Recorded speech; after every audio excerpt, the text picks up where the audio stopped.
Good afternoon, my beloved LinkedIn family. I am here with Ozzin Jun. I am such a fan of Ozzin's. Just so thrilled that she honored me with the opportunity to interview her. Ozzin, I met at one of my sermons when I did my sermon at 7 a.m. And ever since I met her, I've been a fan. She is the queen of resilience. She was someone who went through quite a trauma. We're going to talk about that. She was kidnapped and raped 3 times, and she bounced back. She was on the cover of Forbes magazine. She was a mentor to the Bai royal family. She's going to tell her story. I'm going to introduce Ozzin. Say hello. You're live. Hello, everyone. Thanks so much for having me, David. I'm so excited for our talk, and I can't wait to share the journey and everything I've learned so far in the journey. Well, the one thing I love about Ozzin, she's a devout Christian. She's a follower of Jesus. I met her at my sermon, and I'm going to let her do most of the talking. Ozzin, could you share, first of all, some insights into your early life and the experiences that shaped your journey? I was born originally in South Korea, and by the age of 6, 7 years old, I came to Switzerland and I grew up here all my life. When I was 18, I wanted to become an artist because originally I started in the hotel industry and hospitality here in Switzerland. Then the artistic called me and I actually dropped out the first time in school then. I went to New York right the next day. It was a pretty bold move, but however, my mom really supported me. I found quickly out during that gap year where I was like doing freelance as an artist, like really drawing paintings and doing stuff, that I realized art alone is not what I wanted. I look for something where I can be creative, but also solve like real life problems. So that's like where I discovered entrepreneurship and something called design management. That got me back to university. When I returned and I finished my study to go to university, 1 year in the university, I was already looking for side hustles because I grew up in a family without a father. So it was just my mom, my younger sister, and I still don't know where my real father is. So it's a very complicated like family story, but I really want to find a way to make money online and support also our family.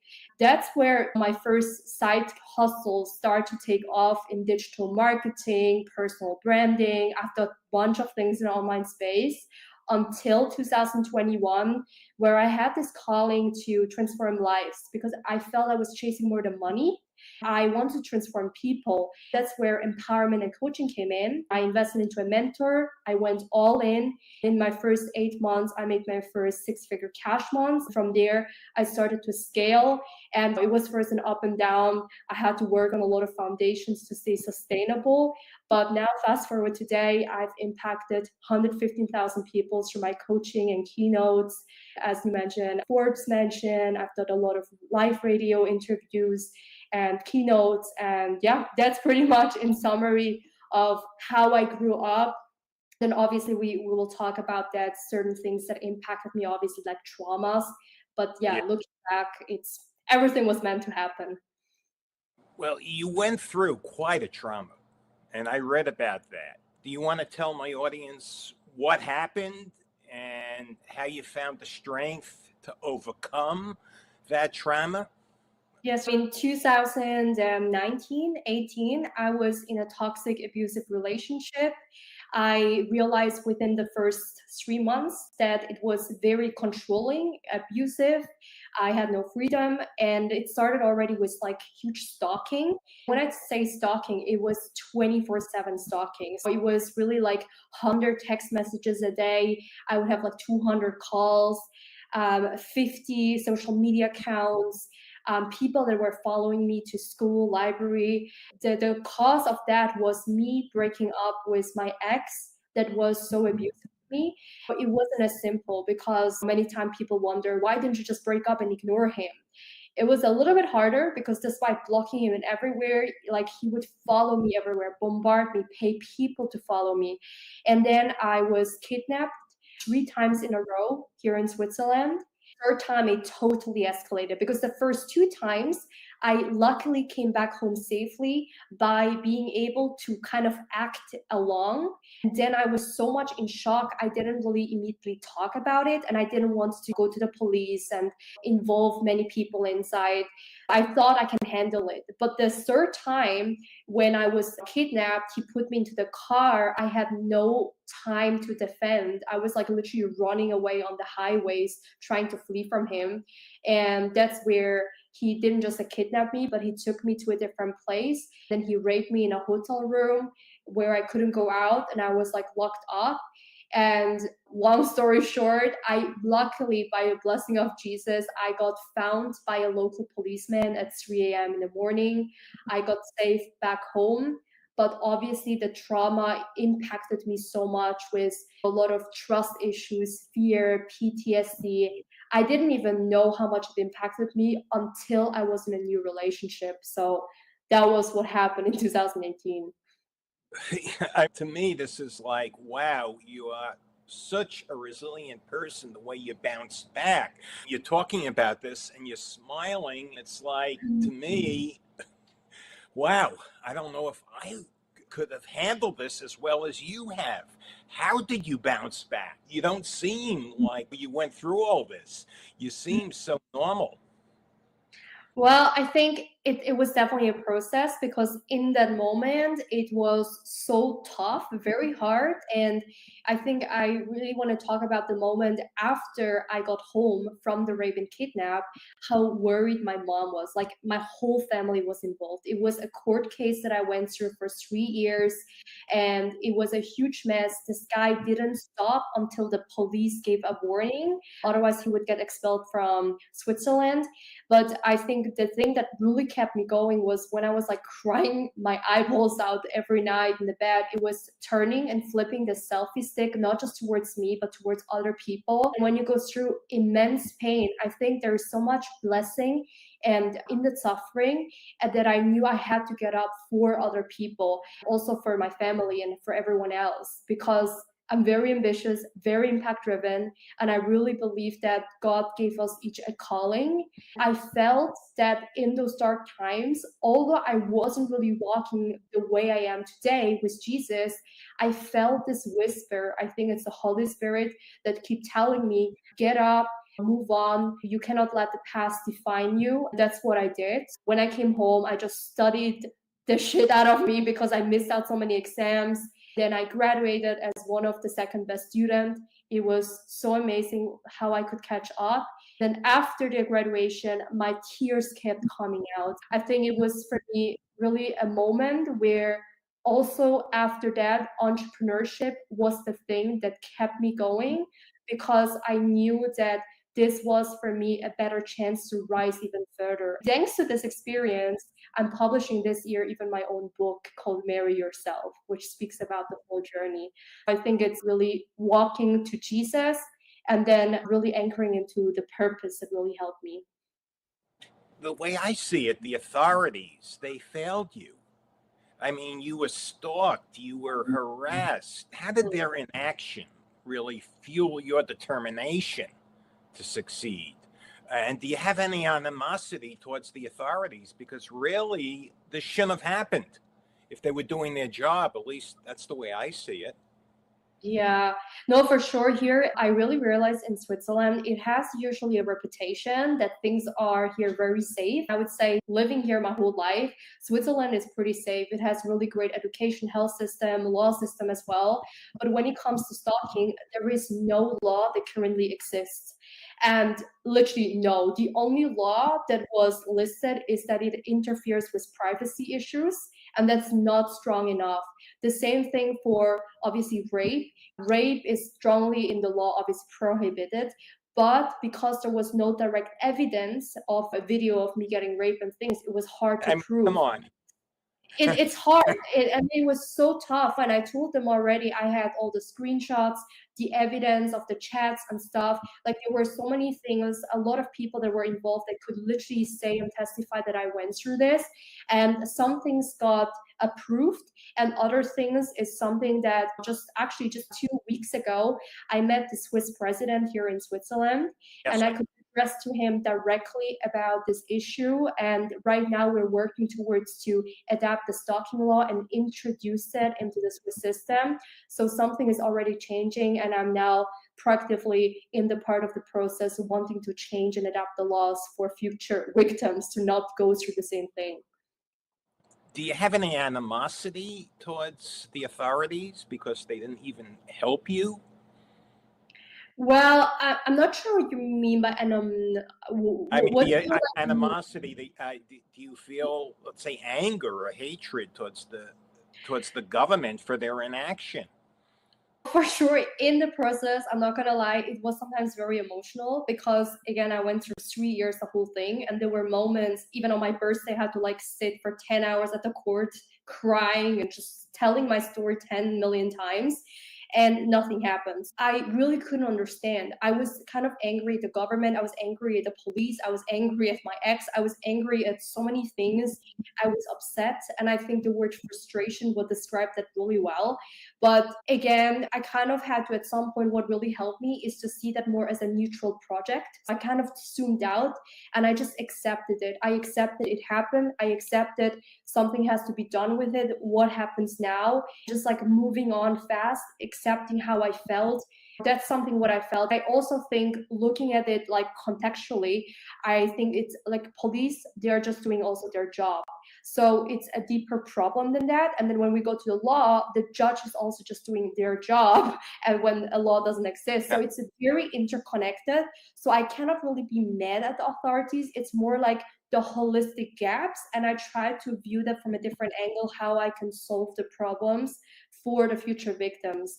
I don't have like right now resentment and things. I think it's a lot of forgiveness, a lot of positivity and learning through this. See, I have a daughter about your age, and I'm a Christian, and I preach.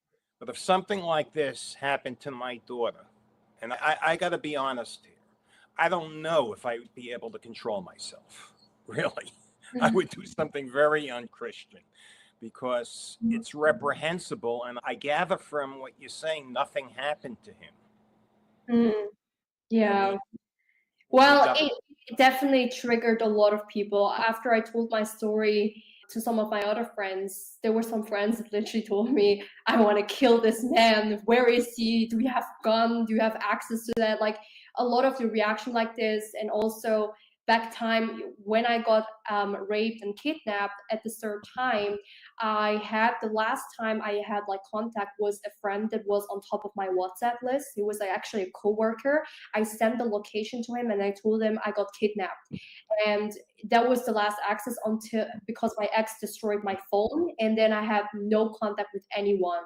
I was lucky that actually that friend came to me on spot to literally save me because if my stepfather would have come or anyone else, I think they would have beaten the shit out of him because my family would have lost their shit. I think I'm very lucky that things were still in control and I had the time to breathe through because I was confronted many times with him directly at court and things, which I think is something that has to be changed as well. Well, God help me because I pray every morning, I preach every morning.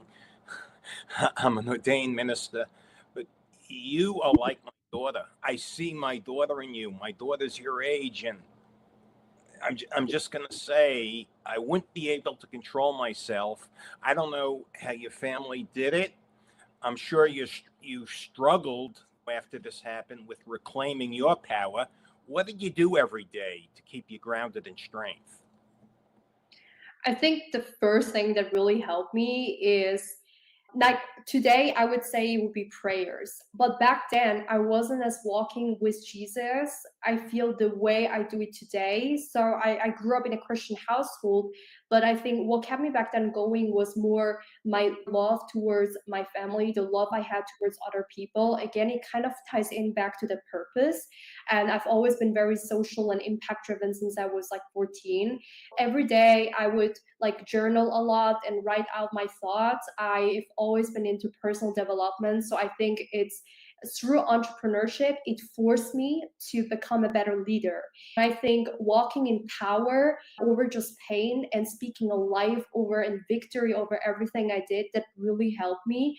This whole thing about lacking self-worth, tolerating a lot of the BS, and even like toxic relationship. I thought back then I was owning my self-worth. I quickly realized that I wasn't.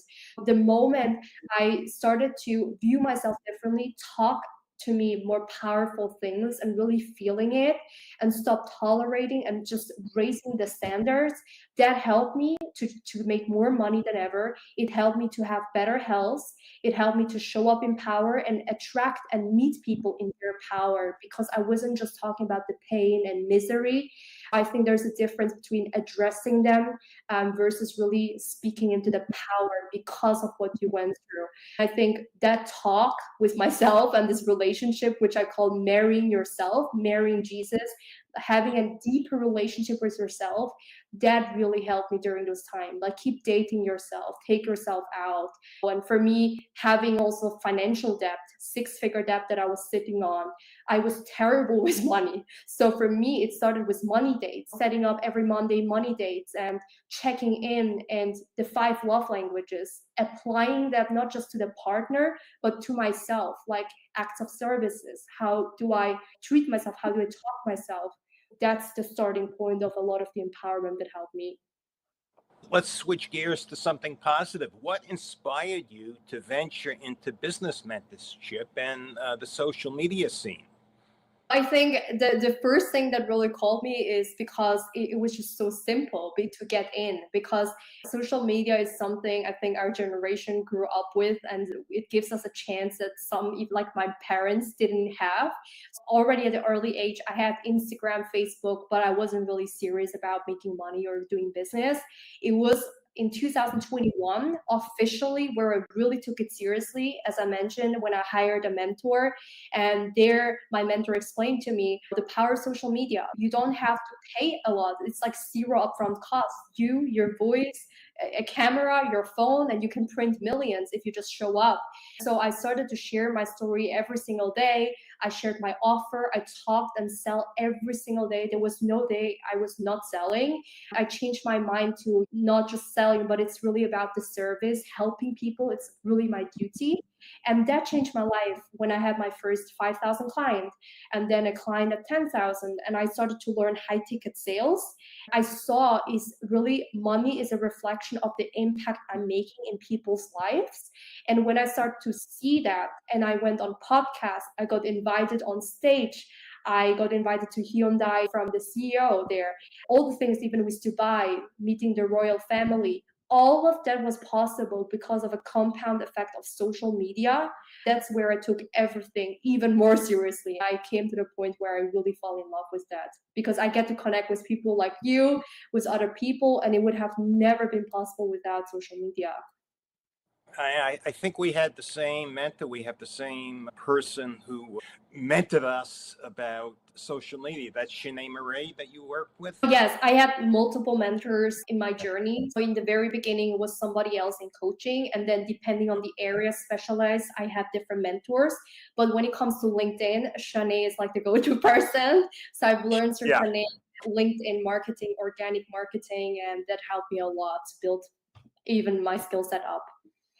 To be very candid, it was Shanae's team that told me to interview you some time back, and I'm very, very thankful. Tell me about how you built a multiple six-figure business in just 8 months, and how you eventually was featured on Times Square, I understand, in New York. Yes. Well, I think it's a couple of things, but I would say for anyone who wants to get to the six-figure mark first, I think there's so many ways these days to make money. The number one thing is don't just follow the money. Like, what really, like, zoom out, and what is it beyond just a short term? What's the trademark and legacy you want to leave? I think that question, whether it's coaching, doing digital products, e-commerce, there's so many ways. But I think number one is like getting the clarity and where you're going to play the long-term game. Then obviously when you're in coaching or you have a service-based business, the number one thing that helped me was content creation. So I call it content that is like premium. Everything you have to view your every content piece that you do as a funnel towards the offer that you have. So you can do value content, educational content, belief shifting content, telling your story. There's a couple of frameworks that I teach, especially messaging. You have to understand messaging, be really good at what you are only as good as you communicate. A lot of the people, they are so good in what they do, but they're frustrated. They're not making the income because their zone of genius doesn't match up the messaging. Learn messaging and content. Number two, after that is traffic. Ask yourself daily, what can I do today to increase the eyeballs on my offer? That means, for example, podcasts like what you and I do with the podcasting right now, with Facebook groups. There's so many ways on how to get more visibility.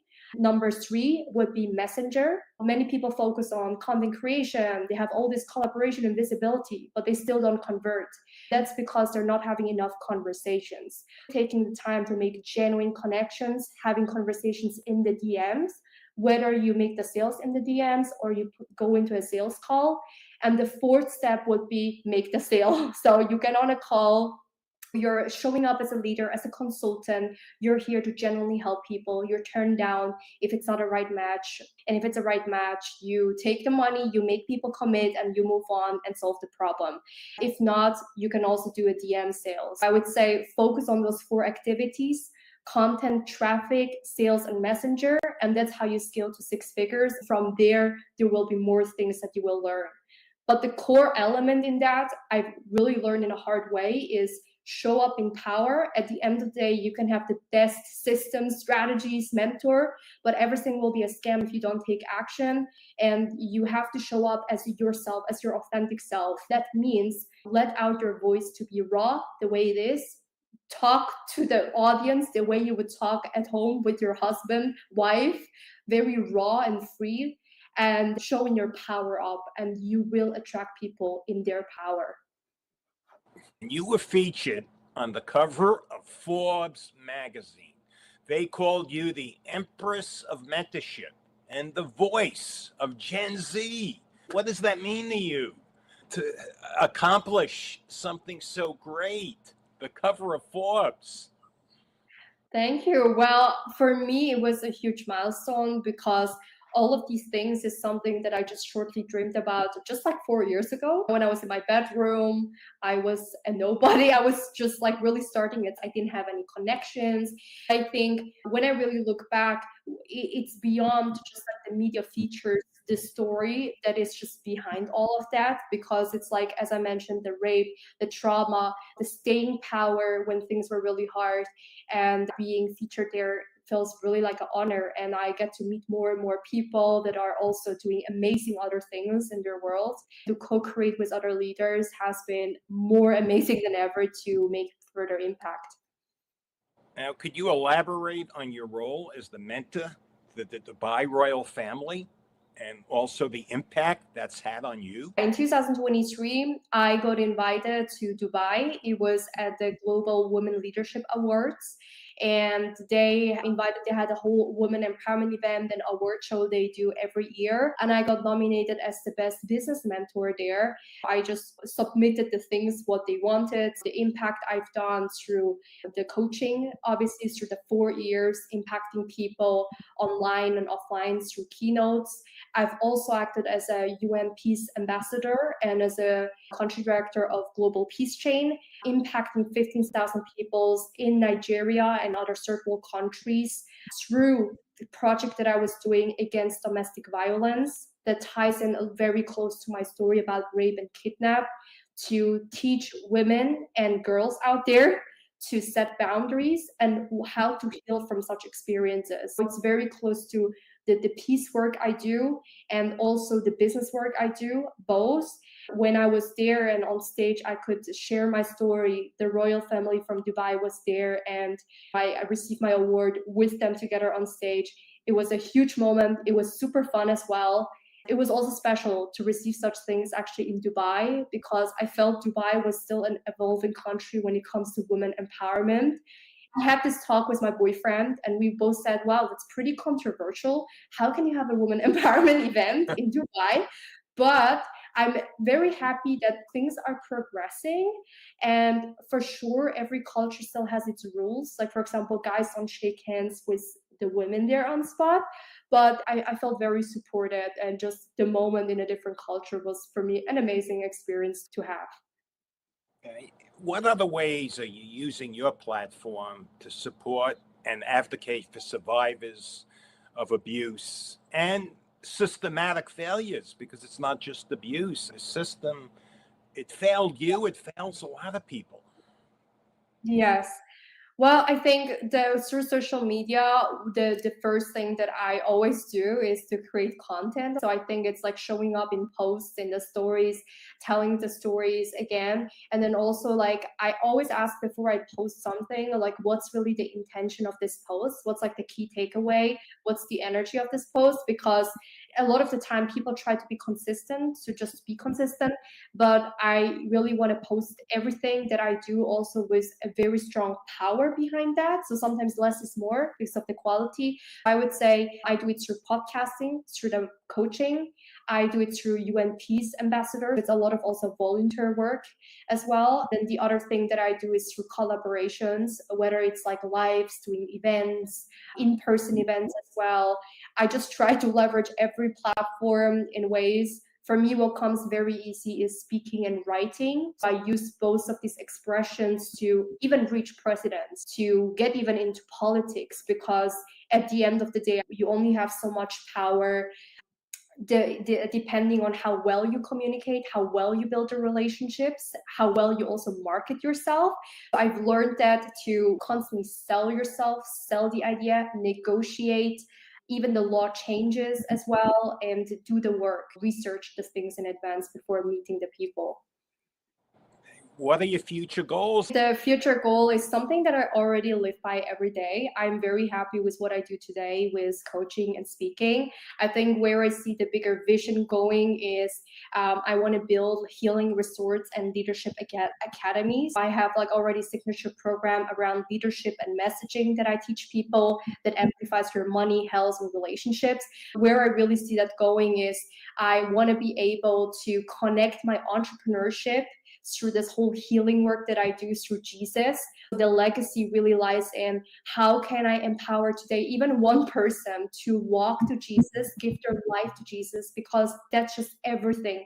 For me, that part, and then knowing, equipping people with the skill set to be able to have this freedom to do what they love, and you can still make money and all of these things, that's really a big passion. The third part that I really want, and I feel this calling, is to unify South and North Korea. I know this is super random, but already years ago I felt this call. That's why, I don't know, for some reason diplomacy came in my way. That's how I got into UN Peace Ambassador. That happened just like 2 years ago.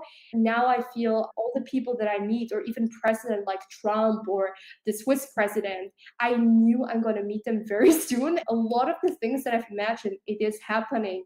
I really want to be able to support the unification of South and North Korea in the upcoming years. Well, that's a very admirable goal.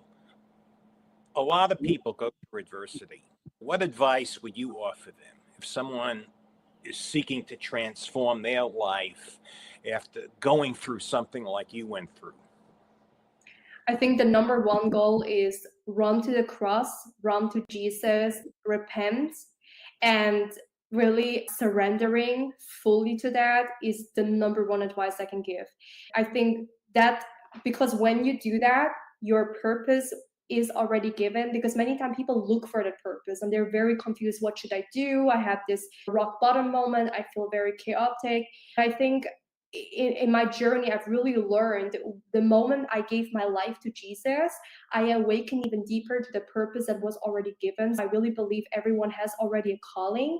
Then also this whole thing, the whole past around the rape and abuse, it opened doors to demons. I was tormented by PTSD, panic attacks, by things with lust. And it was the demon coming in so many ways and shape and forms. It tormented my healthy relationship that I'm in for 4 years.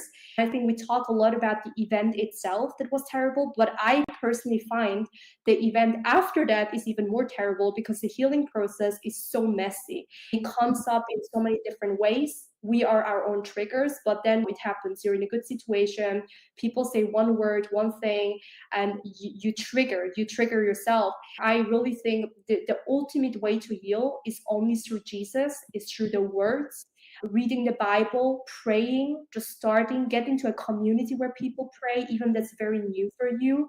The number two step from that, if you go through adversity, is give yourself lots of self-compassion. I used to always tell people have lots of self-love, but I think compassion is more important, because when things go well and you're in your power, you can show up powerfully, but when things don't go well, who are you? This is where a lot of people, their identity is like crawling on the floor. You have to put your identity into something permanent, and that is through Christ alone, and through compassion and the love that you give to yourself and to other people. So that's my 2 cents for people who go through adversity. Well, amen to that. That is beautiful. What legacy do you hope to leave behind? How do you want to be remembered? I know you're very young. Maybe you haven't even thought about that. Oh, I thought of that many, many times. I think one of the first things I want to be remembered for is someone that is funny and wise, someone that is very passionate and in love with the Christ.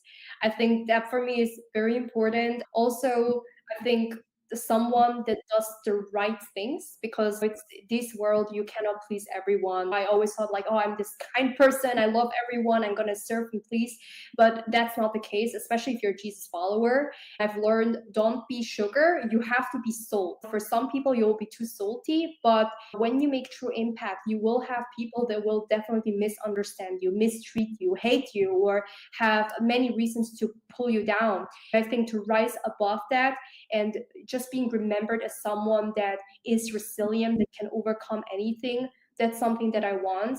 And the legacy I want to leave is to bring more people to Christ, to save people so they can live an eternal life. And for the person that has creative spirit, I see myself as a very multi-passionate being, and I used to niche myself down to I'm this businesswoman. As I mentioned, I started out as an artist, and it still breathes in me. I really learned beyond the titles, just surrender to Jesus. You are an artist, you can be an author, you're a speaker. That's exactly what I want to do. Just heal people and bring them to Christ.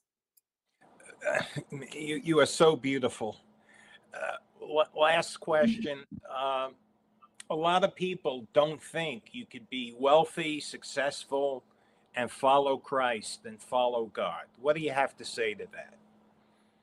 Well, I think I understand where it's coming from. It used to be also my belief. Growing up, I used to hear a lot, money is root of all evil. I used to hear a lot as a Christian, like you have to stay humble, cannot promote yourself too much, don't be salesy, don't be that. Like there's a lot of like beliefs, and you want to be a good Christian.